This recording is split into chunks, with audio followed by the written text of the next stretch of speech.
So students, today we are going to discuss excretion in humans. So in case of human being, there is well-developed excretory system which consists of kidneys and its parts.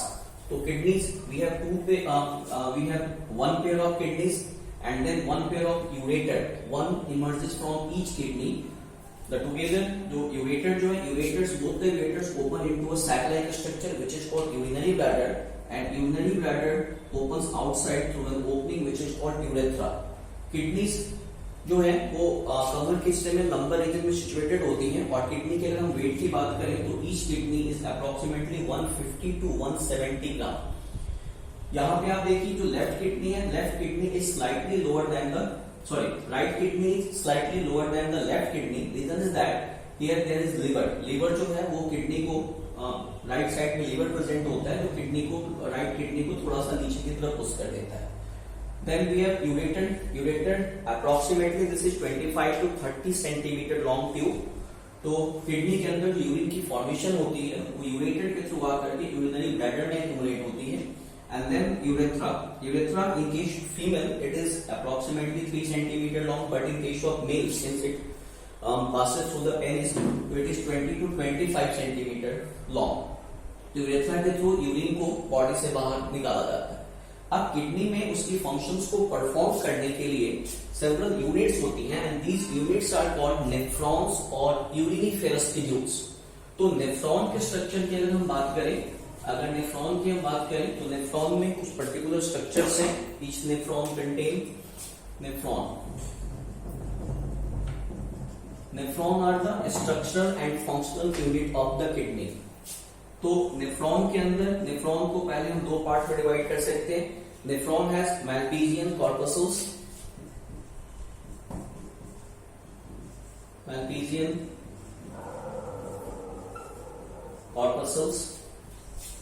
and tubular part. Its tubular part is called renal tubule. Again, Malpighian corpuscles has two parts, that is glomerulus and then Bowman's capsule.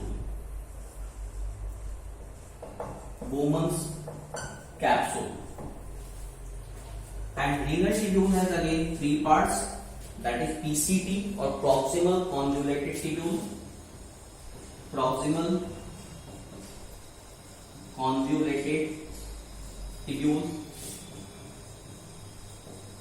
that is PCT. Then loop of Henle or Henle loop, and then DCT, that is distal convoluted tubule.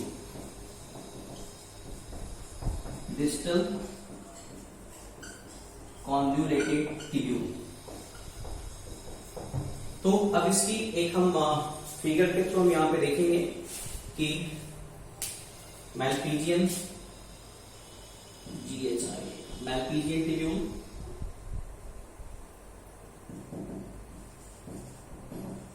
Malpighian corpuscles के दो part हो गए, glomerulus and Bowman's capsule.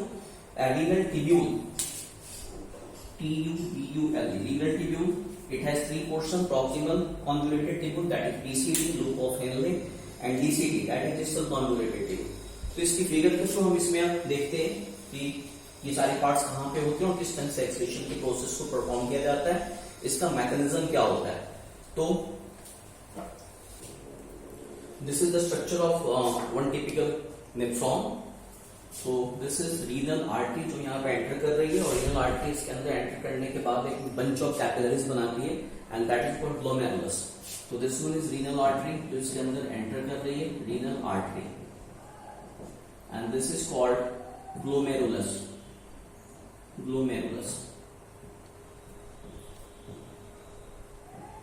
And this is called Bowman's capsule.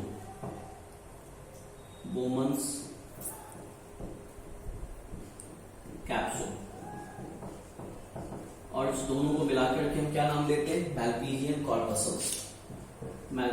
Corpuscles. अब यहाँ पे आप देखिए, अब ये जो रीनल आर्टरी है ये फिर ब्रांच हो जाती है, और यहाँ पे this is branch of renal artery. ये काफी सारी कैपिलरीज जैसे इससे स्ट्रक्चर्स बनी और इसको चारों तरफ से सराउंड करती है, और फिर ये मिलकर के एक स्ट्रक्चर बनाते हैं, that is branch of renal, ये आपको वेन्यूल बन गया, these are the venules and this is the branch of renal veins, और ये रीनल वेन्स फिर ब्लड को लेकर के फिर यहां से निकल जाएगा। This is the branch of renal vein, pure blood को लेकर यहां से निकलेगी branch of renal vein. Now अब इसकी पोर्शंस की बात करें तो ये जो हाईली जो आपको ट्यूबुलर पोर्शन है, तो ट्यूबुलर पोर्शन में this is called PCT, that is proximal convoluted tubule, and this one is DCT, distal convoluted tubule. PCT नीचे आकर काफी पतली हो जाती है and this is called loop of Henle, this structure is called loop of Henle. Loop of Henle has to limbs, descending limbs and ascending limbs. Descending limbs जो है वो काफी पतली होती है, असेंडिंग लिम्स जो थोड़ी सी मोटी हो जाती है, और दिस इस तरह से ये जो चारों तरफ से इसको सराउंड कर रही है, this is called vasa recta, इसको हम नाम देते हैं vasa recta, and this structure is called collecting duct, this is collecting duct. जो भी नेफ्रॉन्स है वो फिर कलेक्टिंग डक्ट में वन, जैसे मैंने आपको बताया कि एक किडनी के अंदर अप्रोक्सीमेटली 1 मिलियन नेफ्रॉन्स हो सकती है, तो सारी की सारी नेफ्रॉन जो है वो कलेक्टिंग डक्ट के अंदर आकर के ओपन होती है, और ये फिर यूरिन जब यही कलेक्टिंग डक्ट और एक्सपैंड होकर के थोड़ा सा मॉडिफाइड होकर के जब बाहर निकलते हैं, नाउ दिस इज यूरेटेड। तो अब इसके फंक्शनिंग समझते हैं, mechanism of urine formation.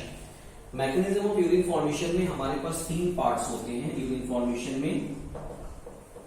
Formation it has 3 stages. Urine formation, mechanism of urine formation, that is first filtration, second is called reabsorption,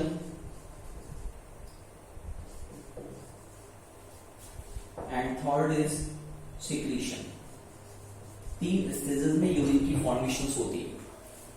तो this is a very complex process, we will study in higher classes. हम इसमें थोड़ा सा इसका बस introduction देंगे क्या होता है। देखो फिल्ट्रेशन की जो प्रोसेस होती है that takes place in the Bowman's capsule। Bowman's capsule के अंदर यहाँ पे जो ग्लोमेरुलस है, ग्लोमेरुलस क्या है, काफी थिन वॉल्ड कैपिलरीज है, तो यहाँ से काफी सारी चीजें जो है, काफी सारी चीजें फिल्टर होकर के, काफी सारी चीजें यहाँ से फिल्टर होकर के Bowman's capsule में आ जाती है। अब ये फिल्टर होकर के आ गई, वेस्ट प्रोडक्ट फिल्टर होकर के आ गया, तो अब इसको क्या करना है, बॉडी से बाहर निकालना है।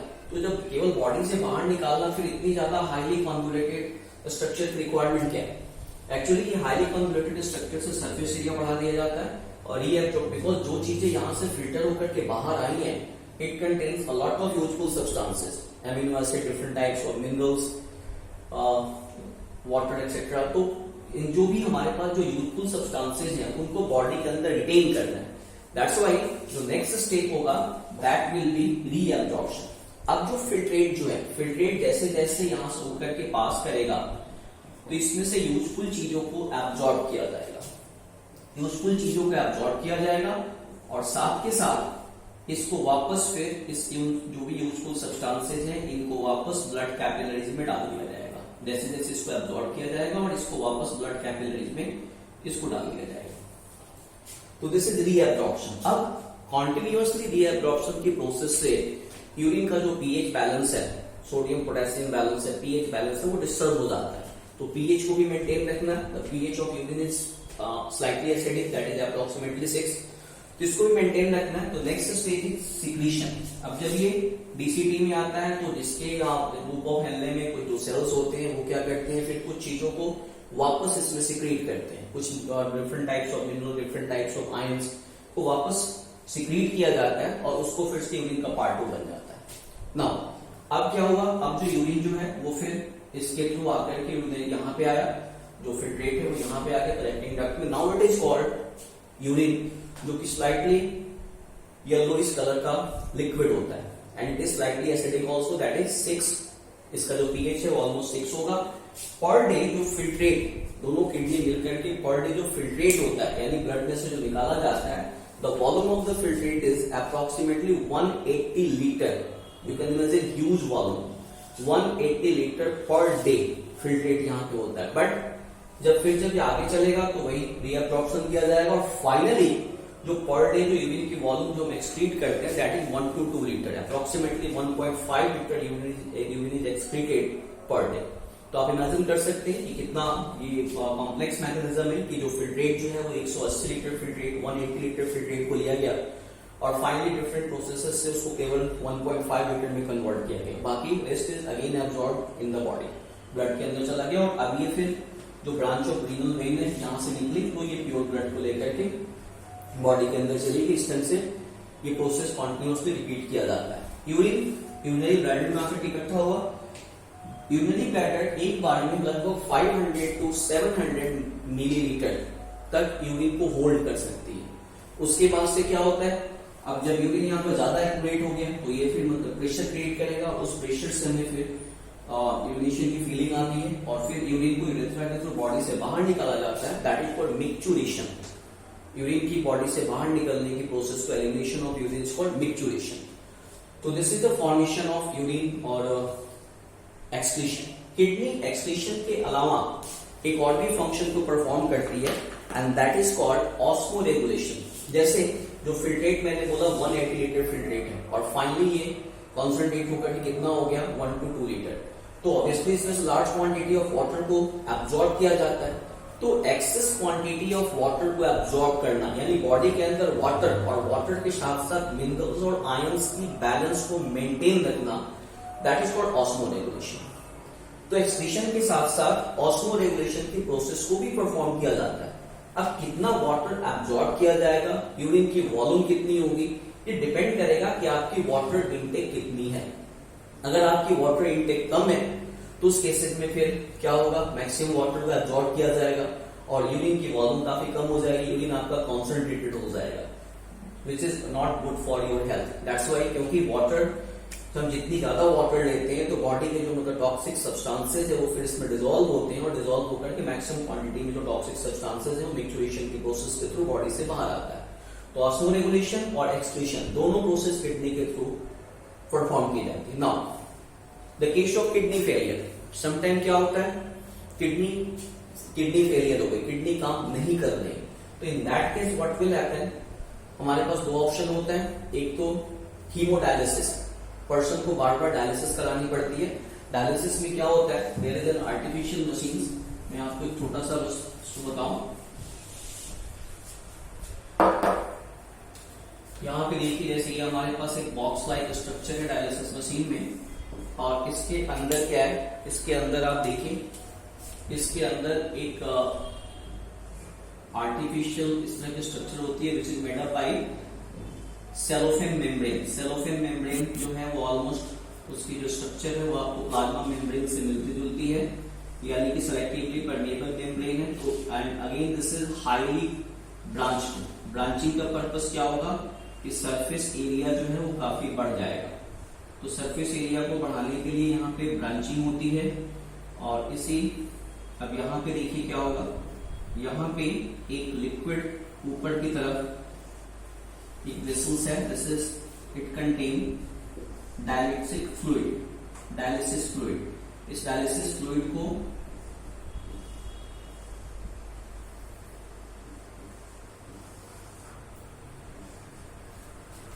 ये पेशेंट के ब्लड से यहाँ पे ब्लड निकाला जाएगा, ब्लड वेसल से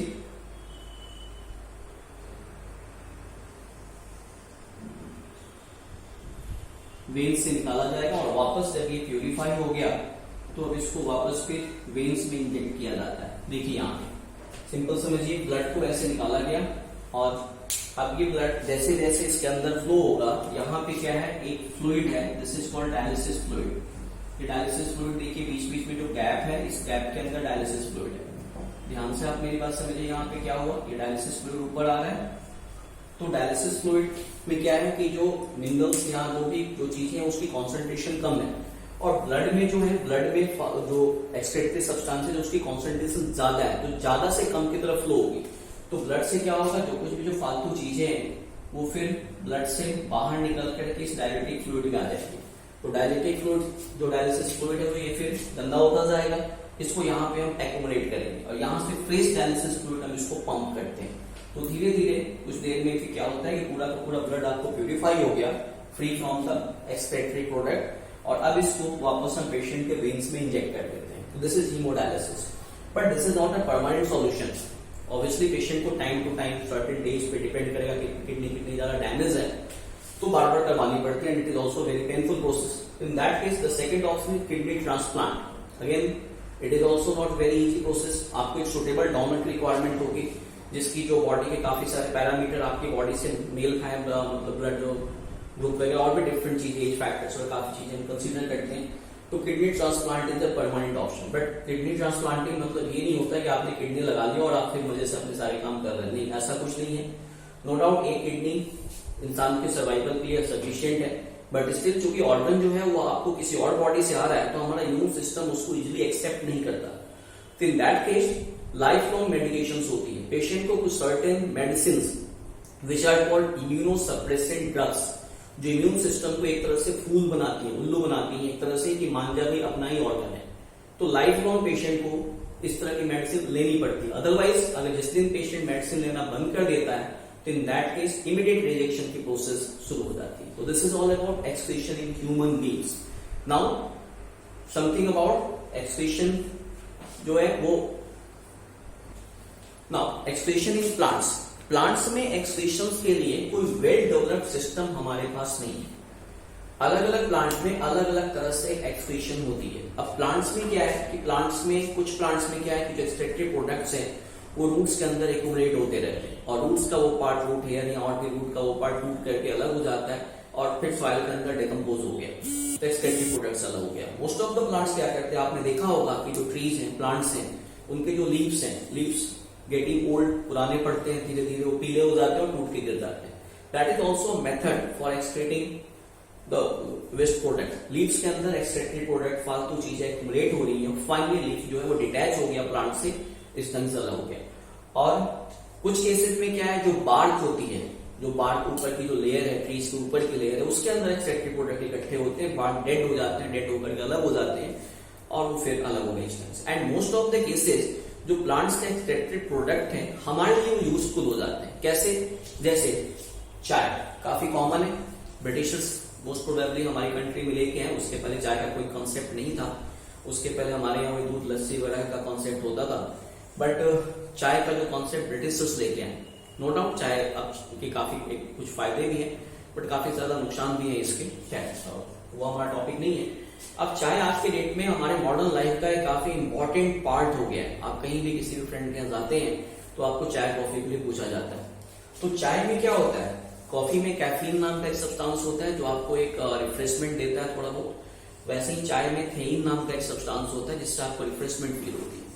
अब ये कैफीन और थेइन जो चाय की लीव्स में है, वो क्या है, वो उसका वेस्ट प्रोडक्ट है जिसको अपनी लीव्स में इकट्ठा करता है, और फाइनली लीव्स पीली पड़ के कलर चेंज होगा, कलर थोड़ा डार्क होगा, और फिर उसके बाद से वो पीली पड़ के नीचे गिर जाएगी. बट जो लोग टी की प्लांटेशन करते हैं उनको समझ होती है इन चीजों की. तो जैसे ही पत्तियों का कलर चेंज होने लगता है उसको तोड़ लेते हैं और उसकी प्रोसेसिंग करके फिर हम उसको हमारे आपके घरों में टी लीव्स के फॉर्म में आती है, चाय की पत्ती के फॉर्म में आती है, जिसको हम और आप बड़े आराम से बड़े मजे में पीते हैं. मतलब जो चाय हम यूज करते हैं दैट इज व्हाट, एक तरह से प्लांट की बॉडी है जो हम मजे में यूज करते हैं. तो मोस्ट ऑफ द वैसे ही जैसे कि आपको रेजिन वगैरह हो गया और भी काफी सारी चीजें हैं, गम वगैरह, ये सब कुछ बेसिकली प्लांट का वेस्ट प्रोडक्ट है. रबर प्लांट में जो हम लेटेक्स वगैरह यूज करते हैं वो भी उसका मोस्टली उसका वेस्ट प्रोडक्ट होता है. तो मोस्ट ऑफ द केसेस में प्लांट के जो वेस्ट प्रोडक्ट होते हैं हमारे लिए वो यूजफुल हो जाते हैं. तो in this way we have completed the topic excretion and we have also completed the chapter life processes. Thank you.